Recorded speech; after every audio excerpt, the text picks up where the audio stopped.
everybody, I'm Linda Kaiser, not to be confused with Linda Rockwell. We often get confused. So anyway, I got some. I've known Chrissy. I should start by saying we are very old and very dear friends. I've known her. I was doing the math. Almost 20 years. And I think we met through like a guy I dated, and he's long gone, and she's still here, which is the case with most of my dear girlfriends. They're around, the dude is no longer, and that's what's so fabulous. I should say that I've been given the advice that these speeches are supposed to be funny and fast, and I think, you know, unfortunately neither is going to be the case because I have like a list here of things, so I hope you guys. But actually, Joe did, his was pretty long, so it might be okay. I mean, it was in a good way, like it was, it's easy to go after that. So anyway, and a couple of people are looking at me horrified because they can't believe that Chrissy let me speak publicly because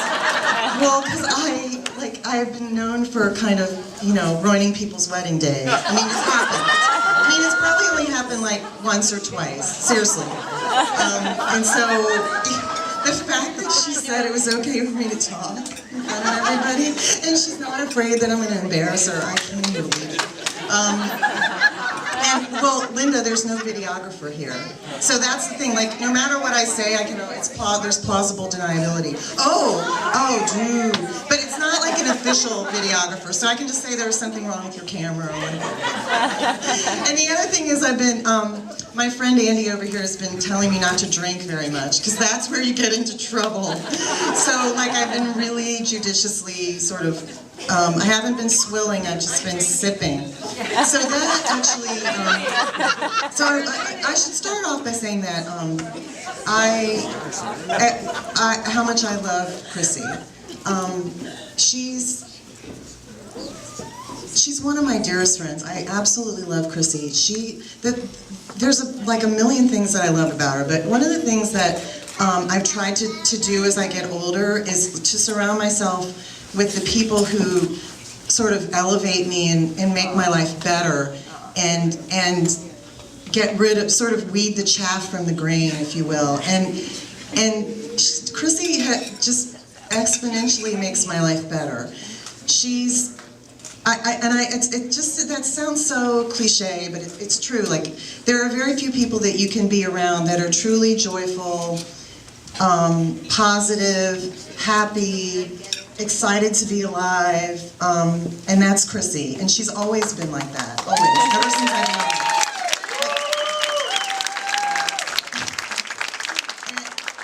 And so, you know, and that's the reason why she's been in like 700 weddings. There's a chick flick which some of the girls will know, called 27 Dresses, and she's 27 dresses. Like, she has been in more weddings than anybody I know. And so for her to finally have her opportunity, I mean, sometimes the good things really do come to those who wait. And like, she talked about somebody who paid her dues, and stood by, you know, so many friends, and stood up for so many friends, and wore the meepish dress that she's never going to wear again, that sits in the closet, the one with the big giant sleeves and the bow, or whatever. Like, she's been doing that for 20 years or more, and now she finally gets her chance to be the belle of the ball. And I mean, I've never been so happy for anybody to get married as I have been happy for her to get married. So that's for starters. One of the things I was really excited about when I first met Tony was that, well, Ginny said, so I hadn't met Tony yet, and I asked Ginny, so what do you know, how's this dude? Like, do you like him? What's he like? And Ginny said that she loved him, of course, because who wouldn't? So fab. But that, like, the thing that she said about him was that he gets her. Yeah. And he said, and I remember this now. She said, Tony is the best boyfriend Chrissy has ever had. Remember when you said that? She can take credit for that. She saw it in the crystal ball before anybody else. She was like, because he gets her. And the thing is, it's not easy to get Chrissy. Because, like, well, because, okay, so some of us were talking about this last night at the Catamaran, but she has her own language. And so, like, there's the whole, like, Chrissy to English dictionary, English to Chrissy, and, like, you know, I used to have this roommate. Chrissy would say something, Deb Angelicchio, and Chrissy would say something, and Deb would say, "What did she just say?" And I would translate. And so I became proud of myself for being able to actually translate for other people. Like, it's almost like you know a foreign language or something. So anyway, and that's the one thing about Tony that I noticed right off the bat is Tony gets, like, he speaks Chrissy. Okay, the first thing I want to know is, did you already speak Chrissy before you met her, or did you pick it up quickly, or how? No. Okay, so you picked it up pretty quickly then. No.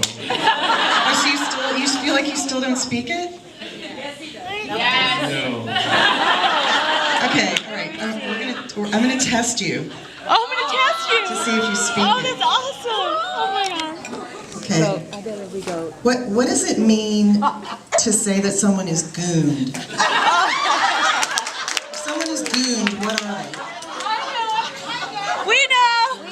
Yeah, but wait until a little bit later on the boat, we'll be gooned. So what does it mean? Oh, you're hammered. Okay. So what happens the next day if you were gooned tonight? What would you wake up and be in the morning? White-faced. See?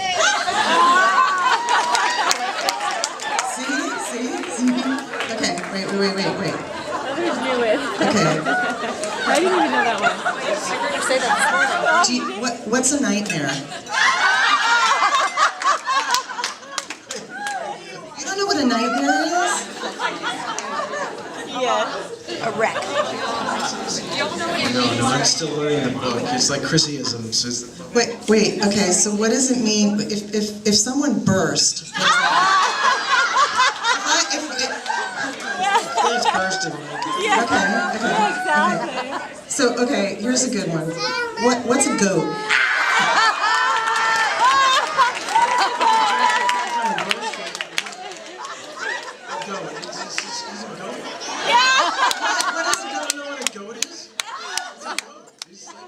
We know. Yeah, we know. We know. He's such a goat. Oh my god, total goat. He's lame, but he's a goat. Yeah. Did you know it's an acronym? It's a Chrissyism. But did you know it's also an acronym? No. Does anybody here, anybody that went to school with Chrissy know what GOAT stands for? Of all time. Okay. And there's like all these people over here that know Chrissy and know that everyone's a goat and they never knew what goat. Did you guys hear what they said? No. Gayest of all time. It's an acronym. Never knew that. You knew that, right? Yeah. Okay. What is MEEP?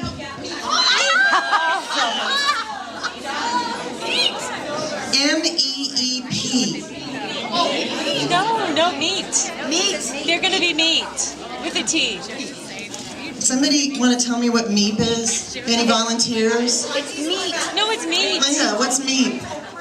Wait, what's MEEP? You don't know what MEEP is? You meep around the boardwalk. Be quiet. No, MEEP, Mama. The girls, look at the girls over Back there. to the. Get to the next place. Right. I think of it as a hybrid of moving and creeping. So you're meeping. Oh, I didn't even know that. Like if she's trying to get into a parking space, she'll be like meep up a little bit. I thought she was gonna take the microphone away from me. Okay, all right.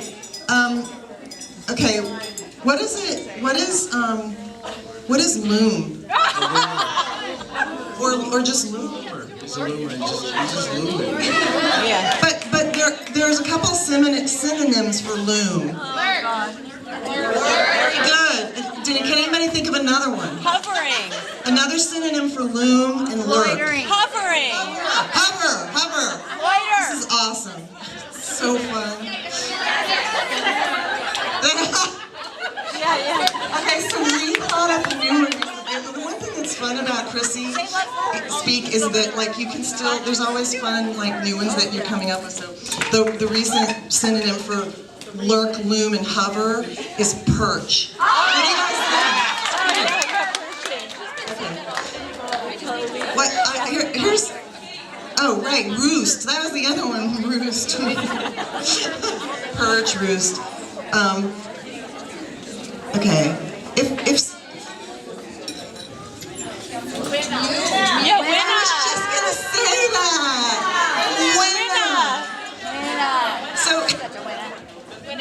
Hello. Okay. Hello.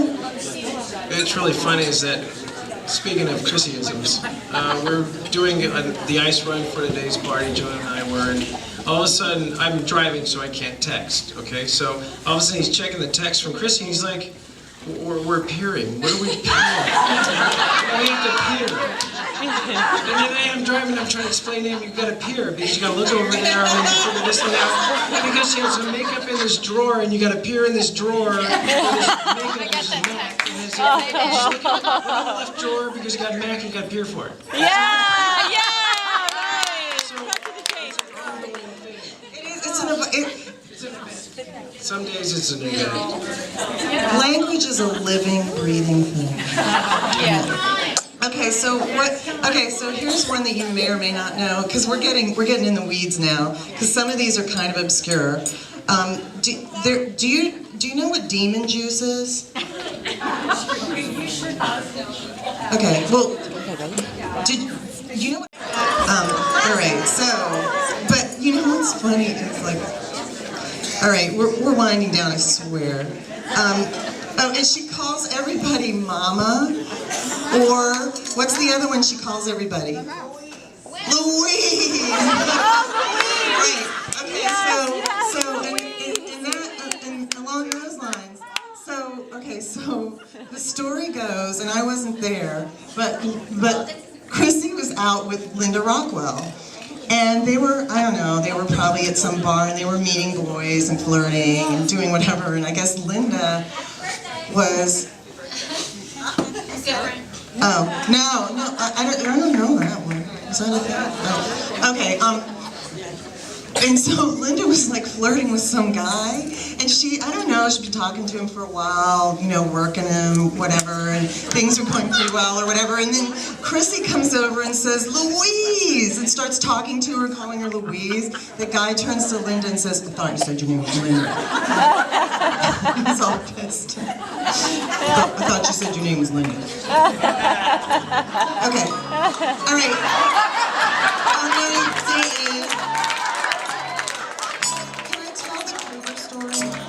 is, all right. Okay, can I just wrap it up by saying this? Chrissy has always been there for all of us, and every single person in this room, honest to God, every girl in this room, and some of the guys too, have a story about her stepping in and helping them through a crisis moment in their lives. I have mine, and she knows what it is, where she would literally call me every single day to make sure I was okay. Every day she called me for a while. And then even after she stopped calling me every day, she would call me like every 5 days or every 3 days. And she never had a reason to call except just to say like, hi, mama, you know, and and I don't think I actually have any other friends that have done that, or, you know, for me. And I know there's a lot of other women in this room that she's stepped up and done that for them. Lots of us, yeah. And so sincerely when I said that never have I been so happy for anybody to finally have their moment in the sun and to finally meet their proverbial Prince Charming than her, because she has been there for so many of us, and we've loved her so much for so long, and it's just so great that now she has somebody to stand up for her and get her back and take care of her a little bit and call her every day if she needs it, or whatever you do together all the time. And, so anyway, I just wanted to congratulate you and tell you I love you. Yeah.